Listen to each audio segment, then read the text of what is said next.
Welcome back, guys, to week 2 of the 10k 1 month challenge. This week was interesting.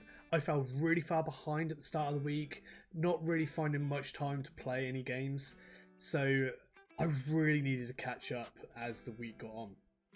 Once I found myself with some time to actually play, I tried to polish off the last of the achievements in New Super Lucky's Tale, only managing one of the final two, which one of them I believe is probably the hardest in the game.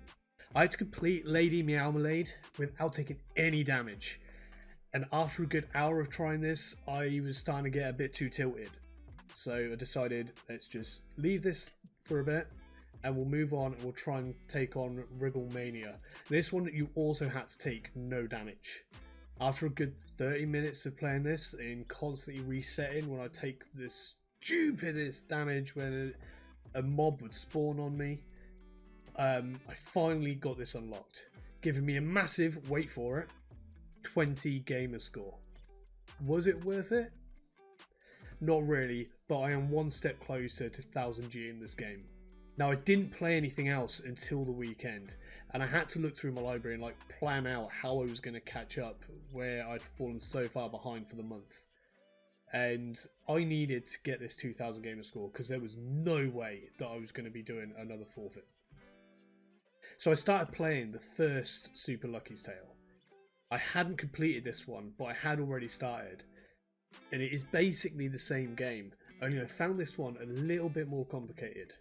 You don't have the same amount of control with the camera settings as you did with the new game, meaning that when you're trying to line yourself up to take out certain enemies, or if you're taking on certain bosses, you just couldn't work it out, especially if you had been playing the new game where you did have that control.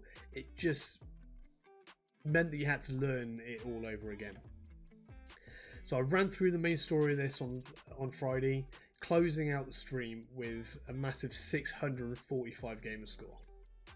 Now luckily, Saturday morning my daughters were heading off to a birthday party, meaning that I had a child-free house.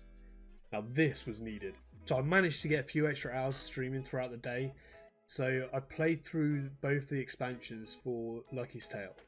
I tried to gain as many of these achievements as I could, only leaving out this time the Wrigglemania and Lady Meowmalade, because I was not going through that again.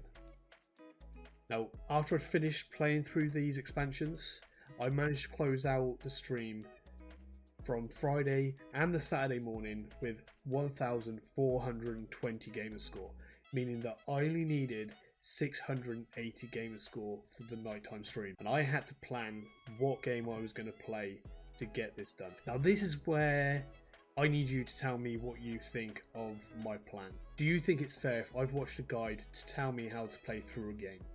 I decided to play Hello Neighbor 2, and obviously I'd watched a guide and planned how I was going to play through this game. Only once I'd started, some parts of the game had actually moved, meaning that some of the puzzle pieces were not where they were meant to be. So I had to try and find a few of these pieces, but most of the game I learned from the guide, meaning that I was able to close this game out, walk through the final door in around about 3 hours, meaning that I closed out the weekend with 2,380 gamer score.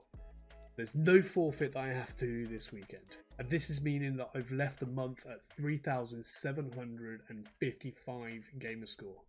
I'm only 115 behind where I need to be for the month. Now I'd really love to know in the comment section below, what are your thoughts about using guides for games like this? Do you think I should ban them from this challenge? Or do you think they are alright on some games? Now while you're down there, don't forget to like and subscribe to stay up to date with my journey to 10,000 gamer score in 1 month. And if you want to catch up with my week 1 of this challenge, you can catch my video right here. And until next time, bye bye for now.